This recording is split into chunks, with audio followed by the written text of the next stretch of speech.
By the rivers of Babylon, yeah, we sat down and we cried when we remembered Jerusalem. We were sick, Lord, near to dying. Oh,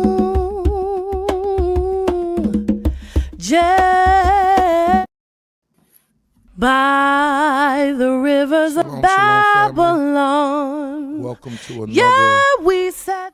Shalom, family. Welcome to another Tanakh review. My name is Zurishaddai, one of the teachers of Congregation BINAH, CHOKMAH, located in the Red Hook section of Brooklyn, New York. Giving all honor, glory, and praise to the Most High King of the universe for my life, the life of all of you, Yisrael scattered in the four corners of the earth.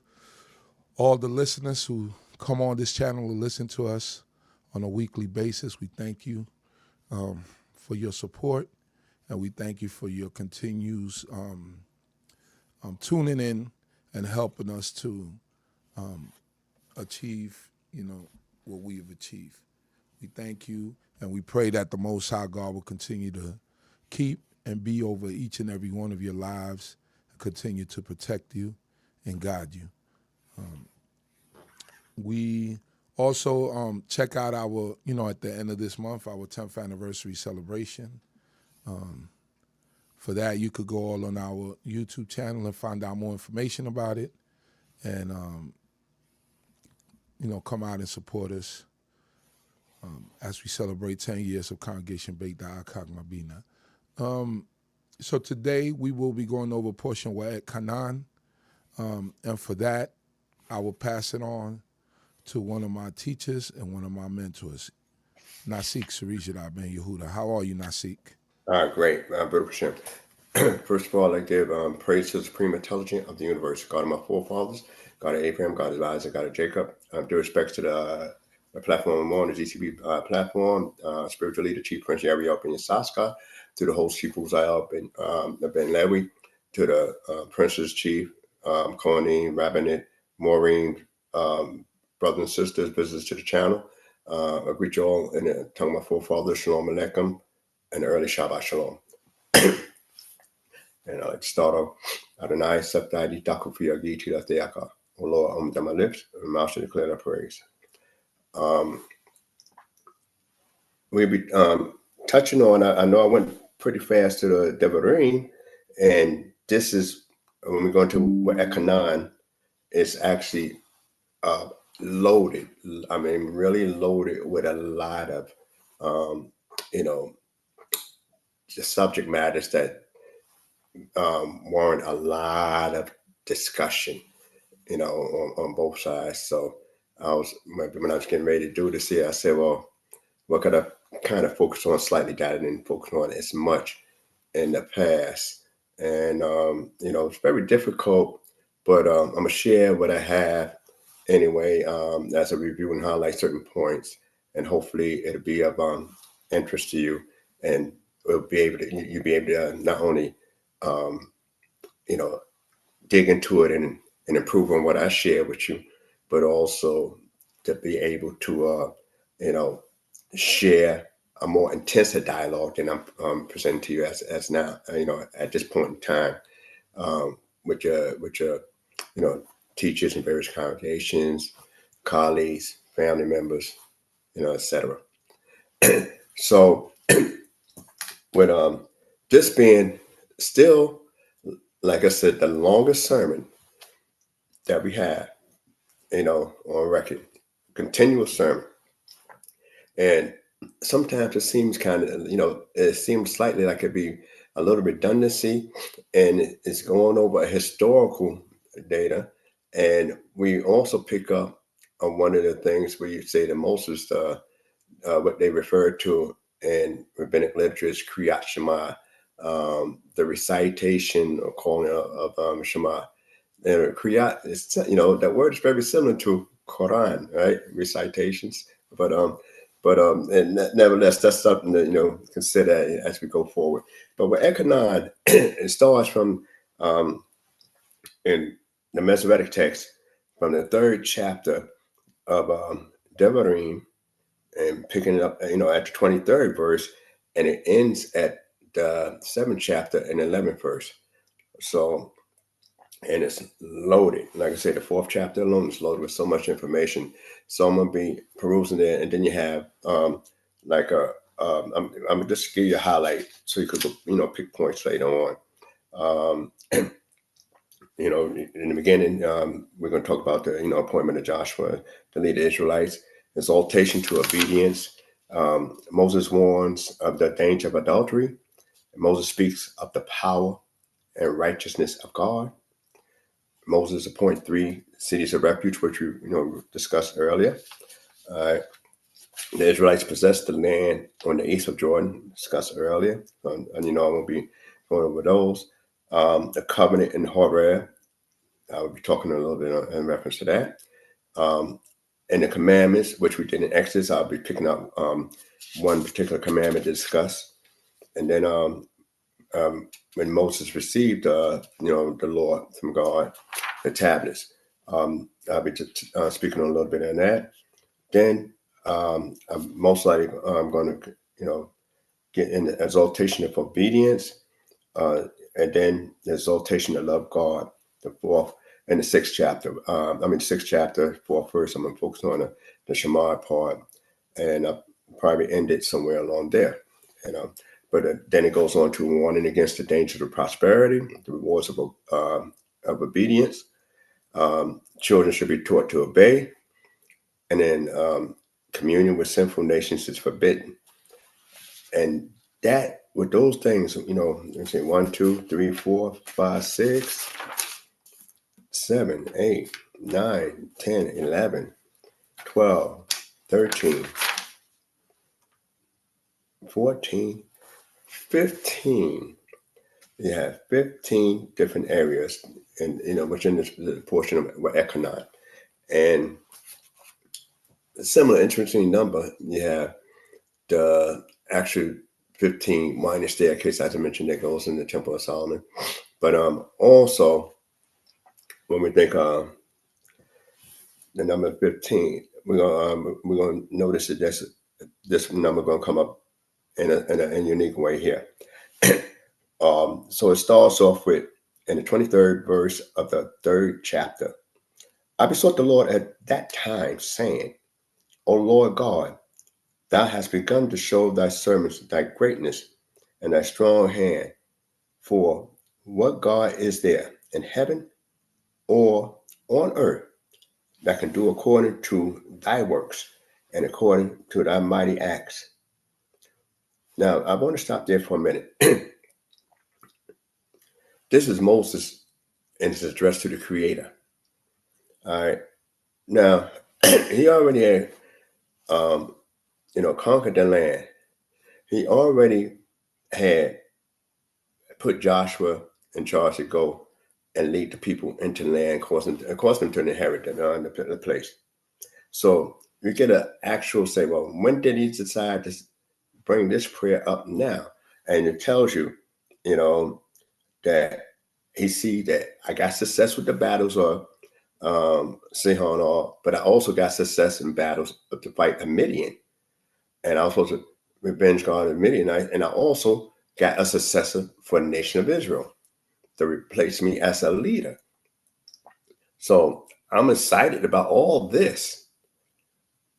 But I got one problem left, and I need to address that problem. And this is where we find ourselves at this point in time.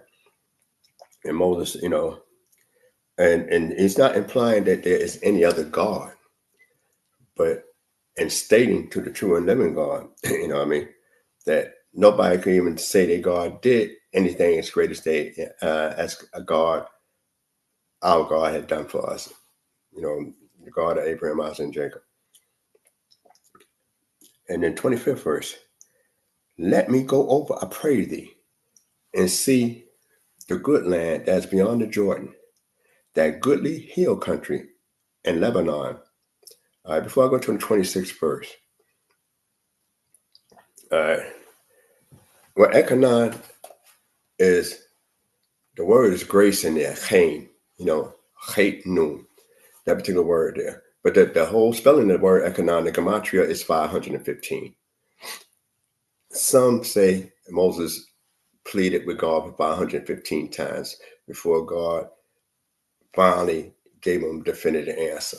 And and why is it, that Moses wanted to go in the land so bad? Even if I'm not going as a leader, I just want to go in and see the good land. Now we know Moses at this time is 120 years old. We know that he was with us for 40 years. So he's, he came to us in his 80s, early 80 years old.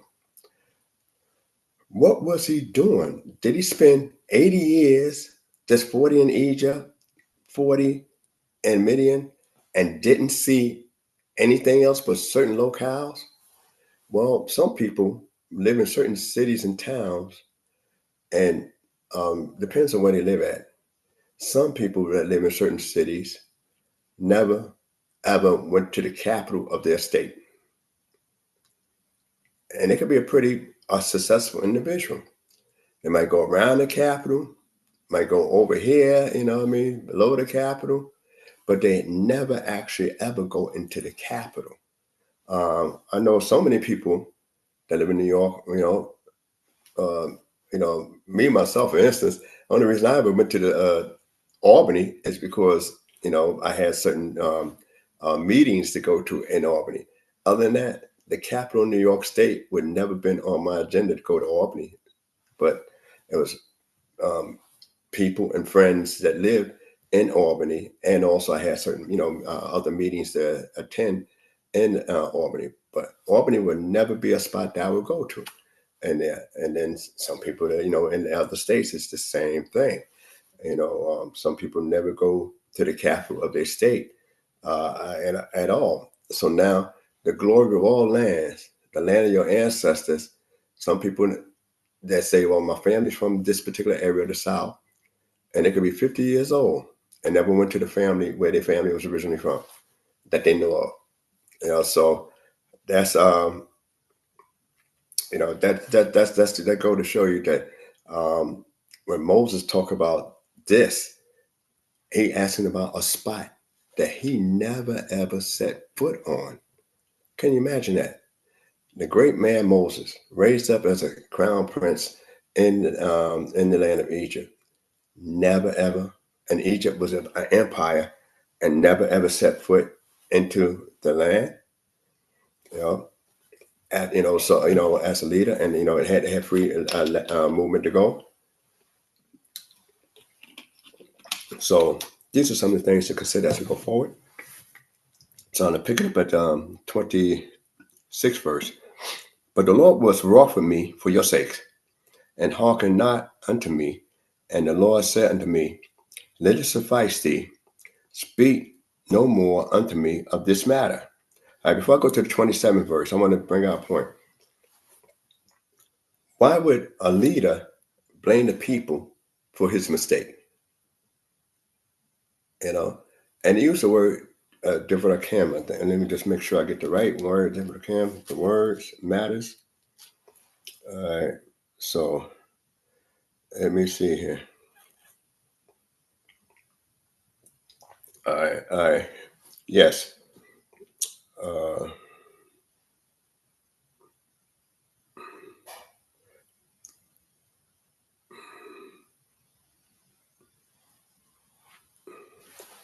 Let me see, but what was wrong for me? All right.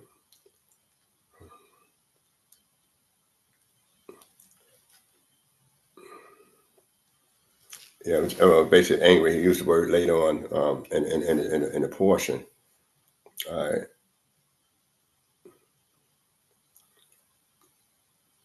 Yeah.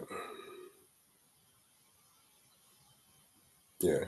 Wait, Aveda, Adonai be, Ma'at Neka. All right. and will not listen to me. All right. Okay. Wow, must have been kind of fast on it. All right. So I probably had to go back over it. But any event, he was angry with him, for the sake. But the leader normally shouldn't place his frailties, his mistakes on the people. And that's one of the things that Moses did here. But he, the one, was told, him and Aaron was given instructions to speak to the rock. He struck it. Aaron didn't speak, and he called the people and told them to drink, the rebels. When God just told them, give them a drink for them and their food, and the people, and we know from the history that when the leaders and princes took their staffs, the rods, and dug wells and stuff like that for the people, they gave a song, a tribute to them, to the guys that actually provided for their needs. So leaders, sometimes when you make a mistake, you got to own it. Whatever you're doing, you got to own it. My mantra is always, any mistakes have been my own. I try to own it because I don't want it to linger. And the only way I can get better is recognize my flaws, or somebody point out my flaws. All right. So this is what, one of the things you say, great as Moses was in his 40th year, it makes you wonder, is he coming that strong in that sense? Or could it be another thing of discussion? Could it possibly be that it's because of you that I'm an example to show that no matter how close you get to God, that you're not exempt from following the word of God. So don't think I'm some special person, in that sense, where I can escape disobeying God without consequences. And the consequences was one of my most desirous thing that I wanted to do in life was to be able to go over into the land and serve God without God constantly serving me directly, in that area.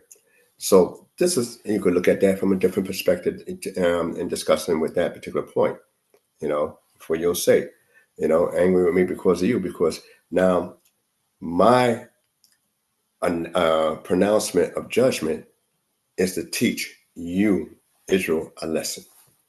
So that's some of the things we could look at as we move forward. And he say, get thee up to the top of the Mount Pisgah and lift up thy eyes and westward and northward and southward and eastward, and behold with thy eyes, for thou shalt not go over this Jordan, but shalt charge Joshua and encourage him and strengthen him, for he shall go over before this people, and he shall cause them to inherit the land which thou shalt see. So we abode in the valley over against Beth Peor. All right. So God answered part of his request, but you ain't going over. But I'll let you see it. I'm gonna let you see the land. So to see what? Seeing the land, how did that satisfy you? Somewhat. When God allow you to see the land or see something, you see it in its greatest depth. All that can be done in the land, all that can possibly be manifested for the good in the land. You also can recognize how things could be damaged within the land. So Moses automatically would say, well, God heard his prayer and answered only in part. So we just focus on him going into the land. But his thing was to see and into the land. And he used the very same terms God used when he talking about a good land, to the Israelites. Because we wound up in Egypt, and the reason we got into Egypt because the land didn't seem that good at first, because of a famine. So he used the exact same terms that God used, when he was commissioned to bring the children, when Moses was commissioned to bring the children of Israel out of Egypt. All right, so let's go into the 4th chapter. And it says, and now hearken, and now, O Israel, hearken unto the statutes and unto the ordinances which I shall teach you to do them, that you may live and go and possess the land which the Lord thy God of your fathers giveth you. All right, so now one of the things that we look at, and when we get to the beginning of the 4th chapter, is that he uses terms like hakukim, hamishpatim, in those areas there. But one of the most interesting things is melamed, teach, but it's meant in the sense that I'm gonna course you to learn. Sometimes I have this thing, I'm gonna learn shit, so I'm gonna course you to learn this. So hence, from this point here, this what sticks with Moshe, that even through rabbinic literature that they call, Moshe Rabbeinu, Moshe, our teacher, our instructor, because not only he had the laws that was given, but he had to make sure you understand what's going on in the law. And so you got some new information, and then you got some information on how to implement it, and make sure you understand it clearly how to implement it, and then what's the repercussions if you don't do it, and the benefits when you do it. All right, so when we go further in those particular areas there, it goes on to say that ye shall not add unto the word which I command you, neither shall you diminish from it, that you may keep the commandments of the Lord your God, which I command you. All right, so I want to speak on that particular verse because that's always a stickler amongst my circles, and not only my circles that I be around, a lot of Israelite community, but everybody pretty much that use scriptures, to knock, or as they say, Bible, and they say you're not supposed to add or diminish, So what the word said, that's it. But if that's the case, then why, we do it all the time because you have judges that should be in those days making decisions. So what it is talking about, some things is good for their time that they didn't experience, but our time, has a different matter matter of concern. That's why I always tell you that it be and within this particular book, to Deuteronomy, you're gonna have the thing between plead and plead, blood and blood, a controversy in your gates, and you should go to the judges in your days. So if you're not supposed to add or diminish or from the commands, of the Creator, then how we have so much what they call rabbinic law, oral tradition, how we have so many different kagim going on. We have a lot of things, and I'm giving you just one example that is held today that by most strict, halakhic observers, as opposed to what was, basically what the Creator has spoken on, is that the sinew or the shank, because our father Yaakov wrestled with a angelic being, celestial being, and he was injured in that particular area, that the children of Israel, didn't eat the sinew or the shank, and it says even to the time that this is being written down, they kept that. So they kept that tradition, and you say, well, they kept that tradition, but what about all the other traditions? That's just something on a simple area of just say, I don't want to eat that part. That's one tradition they kept. And I only cite that in the sense that in a kosher market or even in Israel, where meat is, very high, they surgically remove that sciatic nerve out the animal. But, that's something that they adopted and maintained, but it was that prescribed by the Creator, in that sense, and we don't read about where they was, prescribed by the Creator, and yet these are herdsmen, the sons of Jacob, and Jacob himself was herdsman. So that's a unique thing in that area. So let me just go a little bit further, because like it says, there's quite a few things I want to discuss in this particular area of the Sidra. And it says in the third verse, and it comes with a consequence, by adding and subtracting. Your eyes have seen what the Lord did in Baal Peor. For all the men that followed the Baal Peor, the Lord thy God had destroyed them from the midst of thee. But ye that did cleave unto the Lord your God are alive, every one of you this day. Very familiar statement that most of his life would say, in some of the prayer. And the thing is that, when they talk about Baal Peor, when we talk about making no mention of the gods of the people around about you and all that kind of stuff, then why do we read certain things in scriptures, and how do we understand it? And what do they mean by make no mention of the gods around about you? So that's why interpretation and understanding of it, of what is stated is important, even in the Decalogue itself. But we're gonna move on just a little bit more, and it goes on to say, in the fifth verse, behold, I taught you statutes and ordinances, even as the Lord my God commanded me. They shall do so in the midst of the land, whether you go in to possess it. Observe therefore to do them, for this is your wisdom and your understanding in the sight of the peoples, that when they hear all these statutes, and shall say, surely this great nation is a wise and understanding people. For what nation is there great? Now, before I go in there, I'd like to pick up on this here fourth chapter a little bit, because it's a lot of information that's little subtleties here in the fourth chapter. And pick up around the fifth verse. All right. So use, Anakin Hadar Ot, et Ashir Asa Adonai, Baal Peor. So you see, your eyes are seeing what God had done to Baal Peor. All right. But I'm gonna skip down to the fifth verse.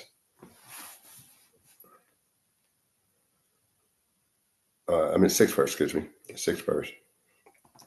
And it says, Ushamatem Asitem, he Kakamatek, wisdom. All right. Talking about the wisdom, and then Uvinekem, the understanding, and it says, for the eyes of the nations, nations are shared, and Yishmael et Kol HaKukim. Now, Kukim, we understand rabbinically. Not only just rabbinic, but statutes and judgments that we can have an understanding for, an actual reasoning for, like dietary law, the red heifer, stuff stuff of that nature.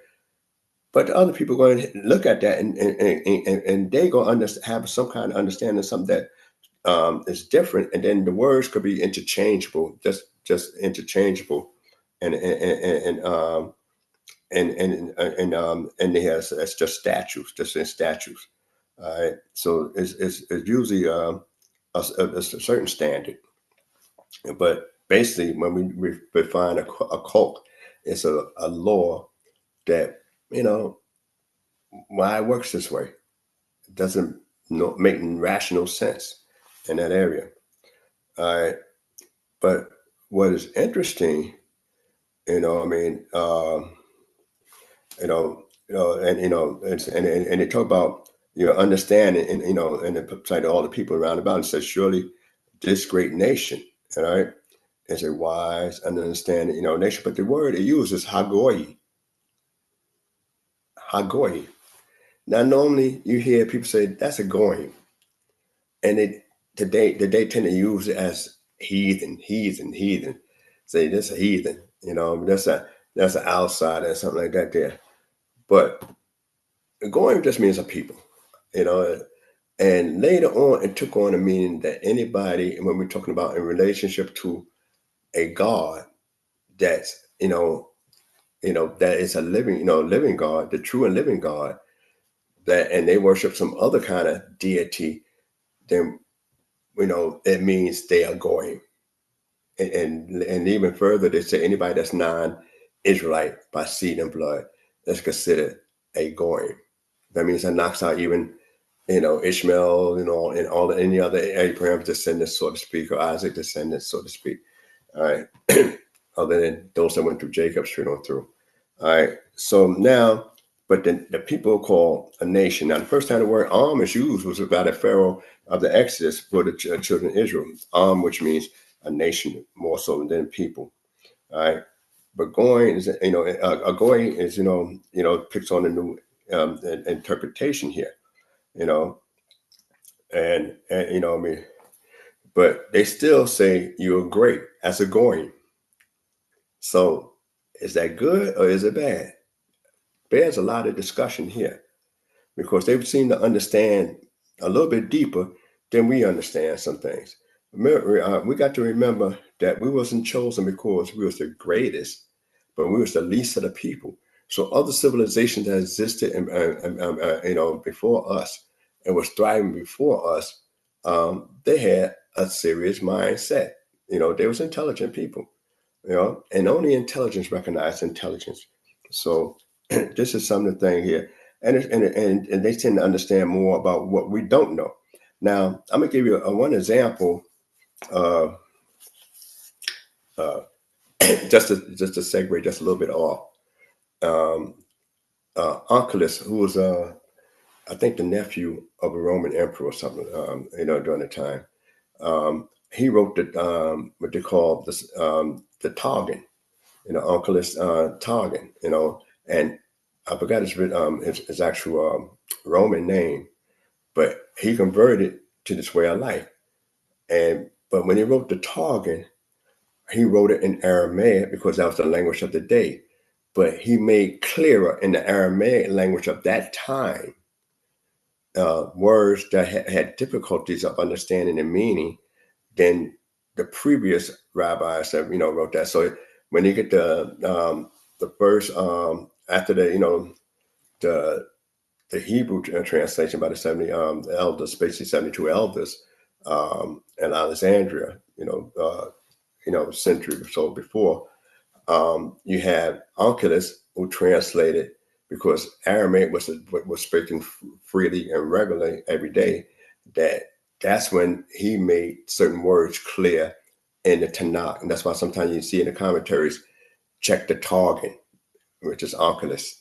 All right, so I just want to, sometimes because a guy may start different because you don't have no say so about your birth or who you're born to, but you do have say so about how you increase your wisdom, understanding, and knowledge in this way of life. You do have some say so about that. So let me go just a little bit further in the area there, and then it goes on in the 7th verse and says, what great nation is there that hath God so nigh unto them as the Lord our God is whenever we call upon him? And what great nation is there that have statutes and ordinances so righteous as all this law which I set before you this day? So Moses telling them, said, I need you to go ahead and take a survey. Now we got a mixed multitude already amongst us. So I need you to take a survey and find out, anybody here, I mean, we had some Egyptians in the neighborhood. We had probably some Arabics in the neighborhood. We had a mixed multitude. So, you had some Midianites in the neighborhood. So any of y'all guys there, could y'all tell us that anybody had God, all this stuff here? Moses asking the question so they could refute him, and you had time because now this is in the 40th year. And then he tells the children of Israel, only take heed to thyself and keep thy soul diligent, lest thou forget the things which thy eyes saw, and lest they depart from thy heart all the days of thy life. But make them known unto thy children and thy children's children, the day that thou stoodest before the Lord thy God in Horeb, when the Lord said unto me, assemble me the people, and I will make them hear my words, that they may learn to fear me all the days that they live upon the earth, and that they may teach their children. So one of the things I want to bring out, just in case I might neglect it later on, I'm trying to condense a few things, and this particular portion is packed, is that most people learn about their God or their belief system by deductive reasoning. You tell me this, I examine this, I can roll with that. That's what all the other nations pretty much get their God, and have their God and their ideology from that. Unlike that, we as Israelites, the children of Israel, we don't get our God from deductive reasoning. I know all about the different stories about Abraham and stuff like that, but basically, it's not about the deductive reasoning.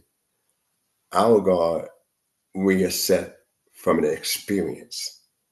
We experience. And when other people, talk about their God, they're talking about a doctrine that they analyzed that was appealing. When we talk about our God, we're supposed to be talking about an experience that we encountered. And hence, Moses constantly bringing that out about the experience you encountered. Now, at this time, he's talking 40 years later. So a third of the people that was, had the experience is dead. The men is dead. And then other ones are very young. So they experienced some of the stuff. But he mostly talking to a new generation. So when we talk about serving God, we're talking about not because I can analyze and rationalize about a God of that magnitude. It's not about that. It's about our experience. So we're called on to bear witness, not to bear a testimony of deductive reasoning. That's the difference when it comes to serving our God. So when we go further, 11th verse in the 4th chapter, and they came near and stood under the mountain, and the mountain burned with fire. So, they stand under the mountain or at the foot of the mountain, and that's why they have the different midrash from this 11th verse, from the verse, that they actually said they stood under the mountain as opposed to at the foot of the mountain in that sense. But that's another story. I don't want to get into that. And the mountain burned with fire unto the heart of heaven, with darkness and cloud, cloud and thick darkness. And the Lord spoke unto you out in the midst of the fire. You heard the voice of words, but you saw no form, only a voice. In that 12th verse, they use a term, zalato, which is a rare term, which, translate as a set. And when we get into that particular area, the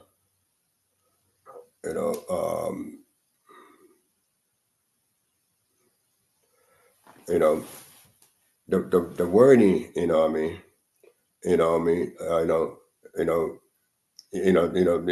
before that precedes him, Ro'i Zulati, and then Qual, which is voice. All right.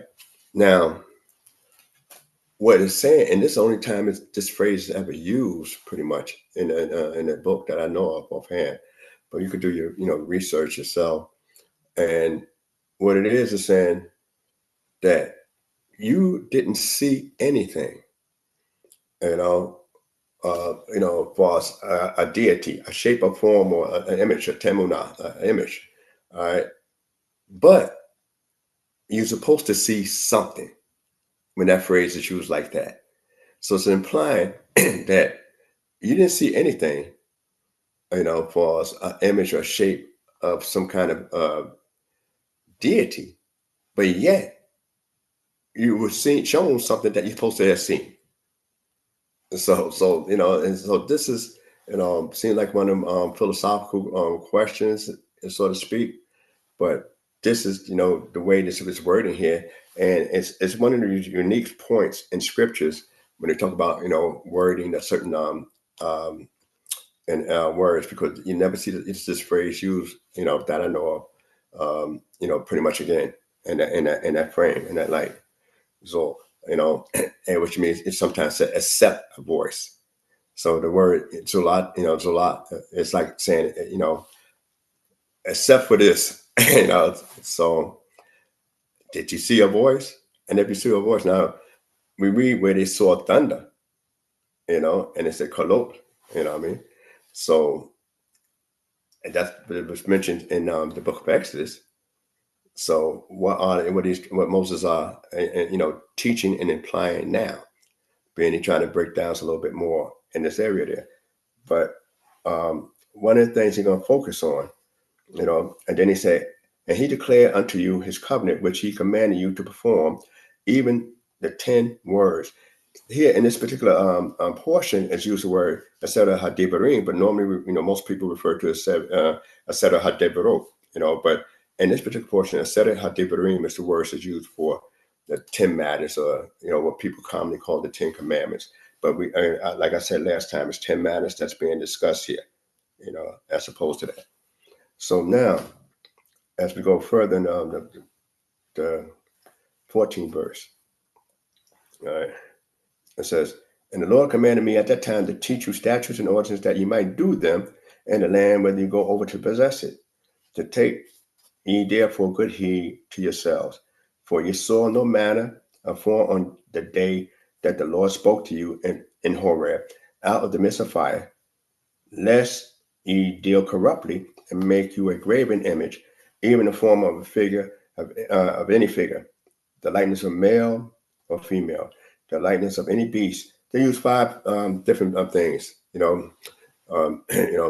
people, animals, fish, fowl, and creeping things. All right, you discussed that in that particular area there. All right, so, and then it goes into the other part in the 19th verse. And lest you lift up your eyes unto heaven, and when thou seest the sun and the moon and the stars, even all the hosts of heaven, thou be drawn away and worship them, serve them, which the Lord thy God hath allotted unto all the peoples under the heavens.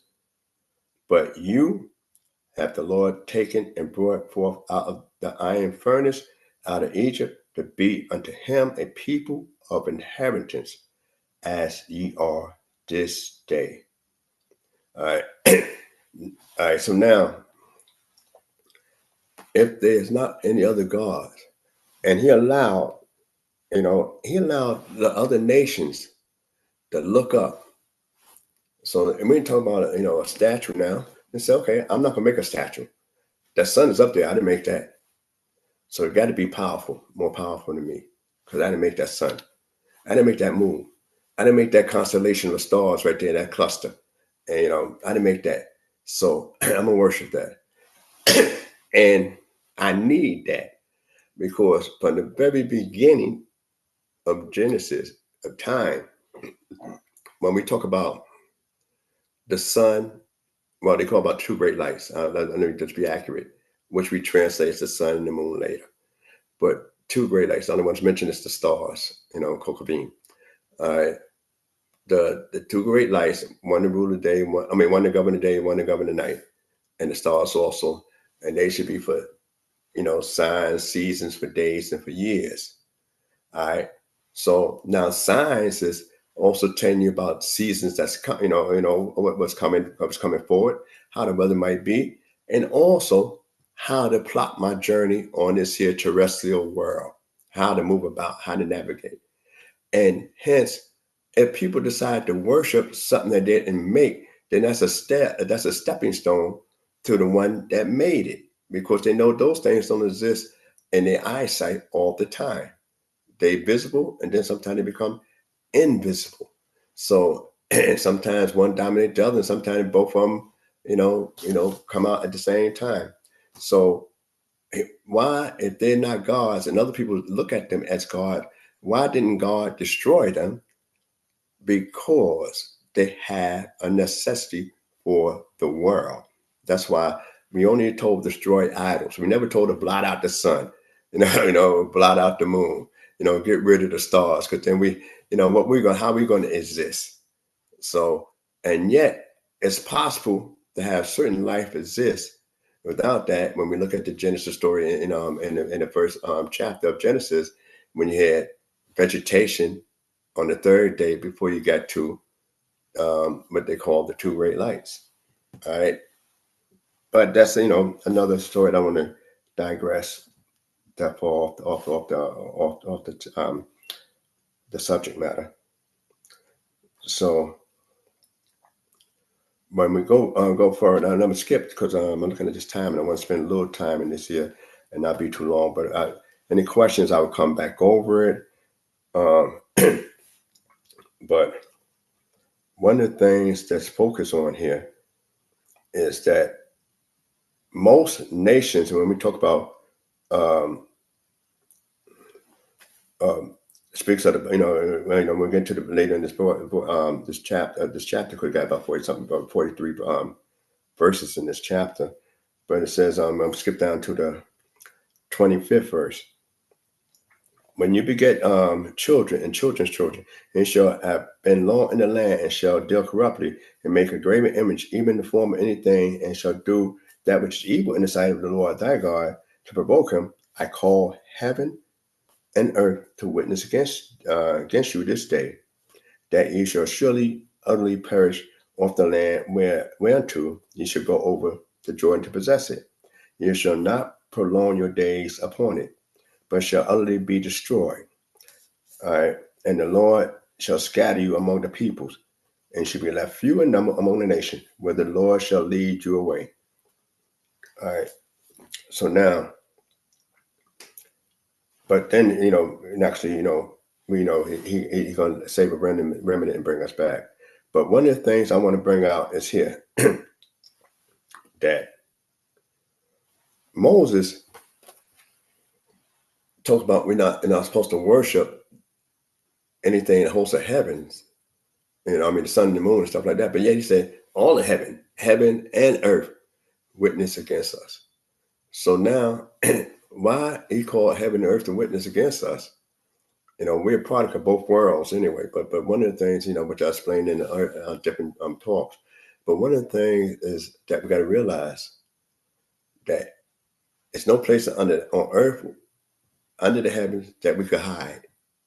And they was here before us, so they know us really well. So they've been good witnesses, but they don't have power to do anything against us. The earth can't do anything against us. The heaven can't do anything against us.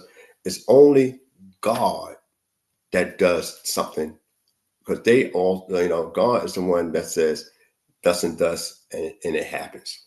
So Moses called them as witnesses, but not as executioners. That's a big difference. They witness, witness what? What I told. And what I told you and caution you about. And not only I told and cautioned you about this particular incident, they could bear testimony that I did that. So, this is on record. Now, what can you do to them? Nothing. What can they do to you? Nothing, unless the Creator, demands thus and thus happens. And that's so when we look at one of the things from back in the Genesis, and I like to go back to Genesis every now and then, because we have these different issues that bear discussion, and you always should bring them before your teacher. It's not a lot of stuff I share. I try to leave stuff out there so you could build up a discussion. And it's told that in the beginning, the Genesis, that the earth was cursed for man's sake and brought forth thorns and thistles and all that kind of stuff. Man had to work hard. But later on, it said Cain is cursed from the earth. All right. So, and therefore, it won't yield, it's increase. All right. So that's a little stronger. It says curse from earth and won't yield is increase. Not that you can't get it, Anyway, you're going to yield it, but you're going to have to do something. And the Creator backs it.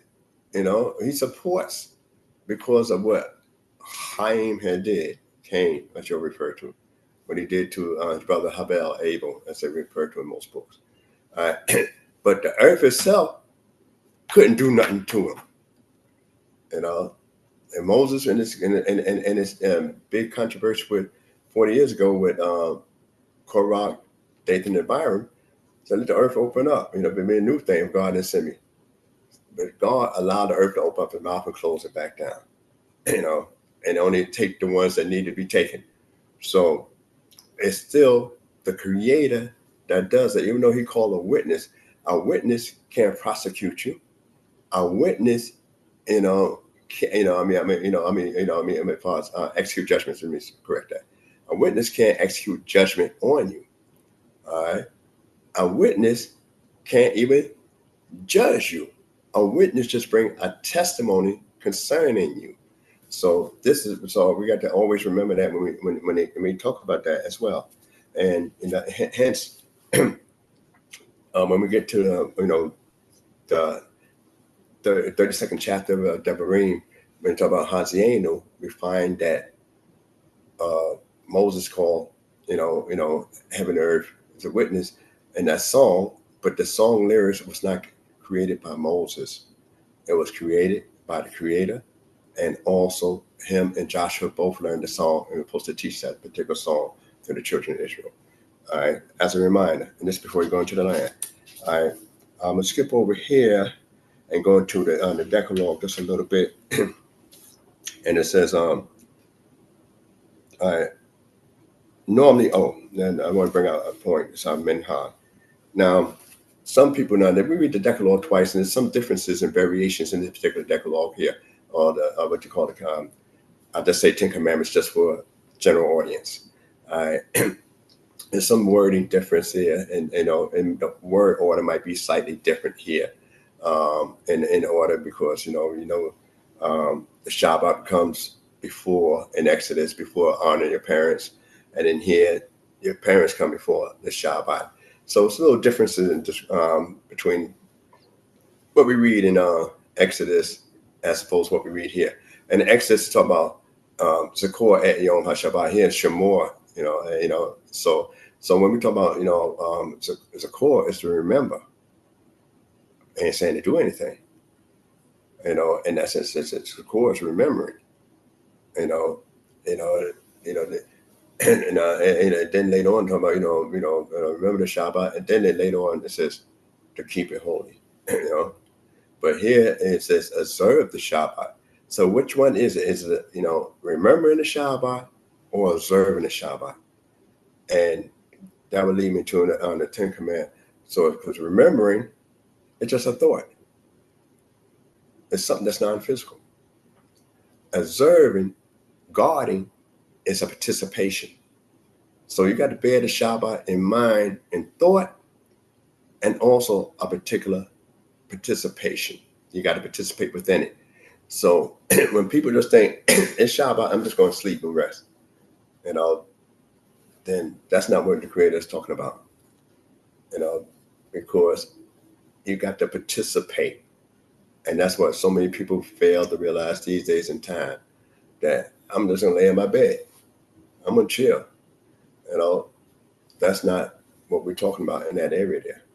And then, when Genesis, when it said, God rested in English, he ceased from his creative works at a certain point in time. Not that he ceased, period, or needed to take a break. He ceased from the creative works. He just reached this particular plateau, and that's it for a moment. Under the creation of Shabbat, which we don't know how it come in or technically how it ends. We only surmise when Shabbat come in, when Shabbat go out, based on the 6 previous days. All right, so let's go into the part. Oh, another thing, when most people in the synagogues, they mostly stand when they hear the Decalogue being being enumerated on Shabbat. You know what I mean? So that's some cultures. Rambam and other cultures don't believe in standing on when the Decalogue is being read, because it's like saying this part is holy and the rest of the book is not holy.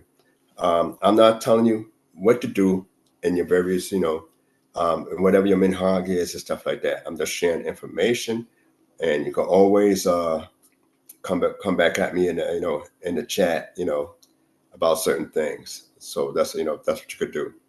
But I always tell you, discuss those things with your various teachers and leaders, as you go forward, and that's what's important.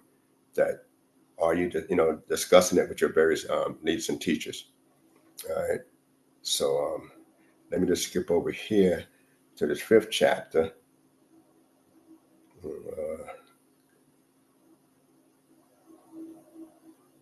Let me see. The 5th chapter, the 18th verse. All right. And the 18th verse in the 5th chapter, it says, and it's still part of the Decalogue. Neither shalt thou covet thy neighbor's wife, neither shalt thou desire thy neighbor's house, his field, or his manservant, or his maidservant, or his ox, or his donkey, or anything that is thy neighbor's. So the 10th one is a thought. How do you judge a person's thought? How do you hold a person accountable for what they think? So, and these are some of the things you got to, you say, okay, I need to bring those things to mind, that how to judge a person because of his, his particular thoughts, and one of the thing is that, do I control my thoughts? But yet we held accountable, all right, about our thoughts. But how do I judge it? I'm thinking, oh, got rid of it. So when it says thou shalt not covet, like mold is prohibitions, but then you got a thing of craving as well. So if I crave something, then if I want to be better, and I say, well, I crave and desire to be better, because I see he was able to do this here, I desire to do what he did to do that. Is that a violation by having that particular desire? No. Because you're not trying to get what actually belongs to him. Because usually when you cover something of your neighbor, that means that you're saying you deserve it, they don't deserve it. And that's where the violation come at. And then when you think about something long enough, entertain it long enough, you want to act upon it. Now, let me just say, judging and being a judge and being a just judge, and you got to deal with issues like this here in scriptures and stuff like that.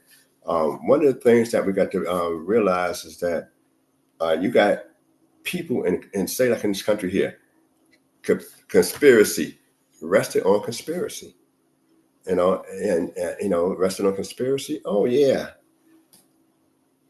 this guy, don't like, say the establishment, the government, or so, he wrote up a plan how to overthrow the government. Now, is it a plan that he gonna actually implement to overthrow the government, or is a plan to overthrow a government if somebody decide to do that, but it's just gonna be a book and a thought? He's liable to get arrested for that, in that area. And a lot of times when people have been persecuted on different charges, terrorist trials and stuff like that, just on conspiracy. What it will seem like. I'm gonna give you one example somewhat in the book that's, you could say, well, that's not that strong. Then I'll give you another one that should be a little stronger. Let's deal with the Purim story. All right. The Purim story, and with this guy Haman, pleading for his life after the Queen Esther said that she was, a Jew, and that her people going to be destroyed. And the guy who's prominently getting ready to do this is Haman. All right. Now, that was the plan. A date set. He did, had the money to pay people, but the thing was, you say you keep the spoil. That's your payment, pretty much. But what tipped the scale was not so much that he's going to destroy a particular people in the kingdom. What tipped the scale was when he pleaded for his life, and the king said, "Oh, you getting ready to seduce the queen too? That means you're going to try to take over the king and take my spot." We know from the story he was pleading for his life. But the king thought, that, he was trying to seduce the queen. Now, that's one of my weak premises there, but, I just want to bring that out, as something, you might want to mull over and discuss. But then let's go to this other one. When we find later on that if you picking up harvesting your crops, and you're already told that you're not supposed to glean the corners of your field. So if you're already told not to glean the corners of your field, all right, when you're harvesting, you're not in those areas. And it said if you drop anything that you harvest, you're supposed to leave it for, the poor, the stranger, the widow, beast of the field, whatever it is, you're supposed to leave it and say, God will bless you. You didn't intend on dropping it, but you're obeying the law, but your intention was not to give that portion to a stranger, that portion to the widow, that person, to anybody else. That was your portion, but God said, leave it, and you're getting blessed for something that you didn't, wasn't thinking about doing. So you can say, well, is absolute thought about, profitable, and thoughts itself could be unprofitable, and you can go on with the whole gambit of things, when the thinking could be a problem, and a lot, and sometimes we used to have to joke, my parents, bless them, Mary, especially my mom, she was kind of hard. Sometimes she would say, your thoughts gonna get you in trouble. I'm saying, I didn't even do anything yet, you know what I mean? And I haven't even told you all my thoughts, but you read my face or countenance or something like that. Now all of a sudden you say, they're gonna get me in trouble. But this is another area up there, and I wanted to just focus on that because that's one of the difficult commands that in any time period to be able to judge, that particular area there, how you judge something, about, in that area. So when we get down, like I said, to that particular area here,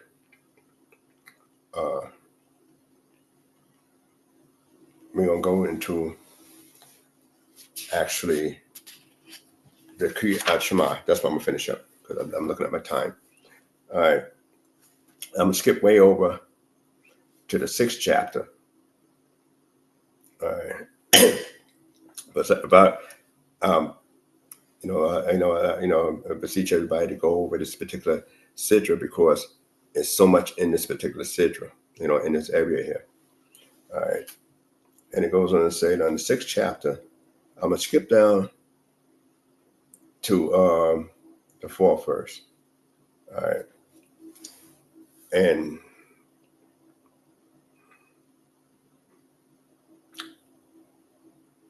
well, before I'm just going to just stop reading from the top of the 6th. Now, this is the commandments, the statutes, and the ordinances which the Lord your God commanded to teach you, that you might do them in the land, whether you go over to possess it, that you might fear the Lord thy God, to keep all his statutes and his commandments, which I command thee, thou and thy son and thy son's son, all the days of thy life, and that thy days may be prolonged. Hear therefore, O Israel, and observe to do it, that it may be well with thee, and that it may, that you may increase mightily, as the Lord, the God of thy fathers, has promised unto thee, a land flowing with milk and honey. So most people, nations, get a land, and then they come up with a law. We are given a law in order to exist in the land. While they take the land, and then they say, okay, now we need to have a law to exist. So there's a big difference how we come in. And one of the things in the 4th verse is, "Hear, O Israel, the Lord our God, the Lord is one." All right. In most books is written with that large ayin after the word Shema, and a large dalet after the word Echad. So everybody knows Shema Yisrael Adonai Eloheinu Adonai Echad. That's a famous saying. One of it's a prayer it's in every prayer book, but it's not a prayer. Though everybody use it as a prayer, it's not a prayer. And you say, well, why would it be in a prayer book if it's not a prayer? And what's interesting is that the Shema, as we get into it, which I'm trying to get as much as I can into it, it's addressed to the nation of Israel. It's not addressed to God. When we pray, we're addressing words to the Creator. But when we say Shema, Moses is addressing the nation of Israel. So now you say, well, why 40 years later he addressing us with this? When we listening before, then we use terms before of Shema, and then we say, in Exodus the 24th chapter, the 7th verse, saying, when Nah say, when Nishma, we will do and then we will hear. So why now, 40 years, Moses just now telling us this? Did we ever think of it before? Because now you ain't gonna have, or when you go into the land, you're not gonna have all the comforts of God being in you, doing stuff for you in every single day in life that you could recognize and see. Not that he don't, but that you could recognize and see as you was in them 40 years in the wilderness. In the land, you're gonna be working your land, doing this and doing that, gonna be involved in commerce and foreign exchange and stuff like that nature, raising families and different, working on your house. So now you're going to phase out noticing the Creator more so. So Moses is giving you this here, they're telling you that you must actually focus on, listening and paying attention to this here, and use the word, the iron and the dalet at the end represent witness, because we are witnesses to what God had done for us in our life. So that's basically what it's a witness. Now I know they got other acronyms for the word Shema itself. Some people refer to it as Shakari, Menka, and Erev. For morning, afternoon, and evening prayer. But basically, and that was basically based of surrounding the patriarchs, Abraham, Isaac, and Jacob. They based that around Abraham, Isaac, and Jacob. But when it came down to the temple sacrifices, all they had was a morning sacrifice, and they had an evening sacrifice.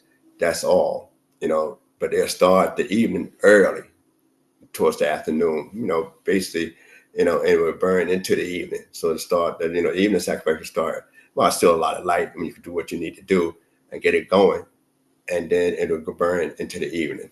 So, but basically the prayers are divided into 3. That's hence why Daniel, you read about prayed 3 times a day towards Jerusalem. And that's, I don't know, when they decided to do the 3 times a day prayer, the way you could point out it started there. We just know Daniel did 3 times a day, and we know that the sages related to Abraham, Isaac, and Jacob in that area there. And it's interesting, the only one did some talking there at a certain time was Isaac, when they say Lasuach, which means to conversate. As they translate as meditate. But in that particular area. So now one of the things I'm going to bring out, it says And the 5th verse, which is important. And thou shalt love the Lord thy God with all thy heart, with all thy soul, and with all thy might. So now, when we get into the Hebrew portion of it, it used, they spell heart different with, double bass at the end. But I don't want to focus on that now because I don't have that much time. But one of the things I want to, I'll probably come back at this when I get into the next portion of Equer,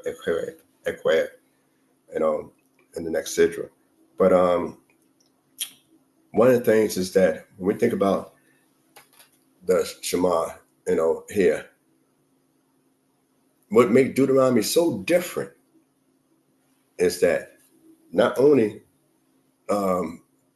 Deuteronomy is Moses' longest sermon, but nowhere in the other 4 books we are commanded to love God. Ain't that something? In Leviticus 19th chapter, I think the 18th verse, we are told, love your neighbor yourself, or Israel, talking about Israel. And then in I think the 34th verse of that same chapter, you told to love a stranger. And I even told to love your wife. I guess it should be natural, But anyway, we are commanded by Moses to love God. Now, how you command an emotion, and then why this was never done before. In 40 years period, we was never told to love. And he told us how to love him. Not just love him, but we give him criteria about this is what we got to invest in our love for the Creator. And one of the things in which I'm gonna, visit later on, and come back to this particular portion just a little bit. Hopefully, people consider that when you go in there and look at the Kriyat Shema in there, that you have 2 parts in it. One part, when you get later on in other chapters of Deuteronomy, is in the plural. This part is in the singular. And one part it uses it leaves out the term, America, for us, your soul, it's not mentioned, with your might, your might is not mentioned in that sense, but in that sense, it's translated, or your might.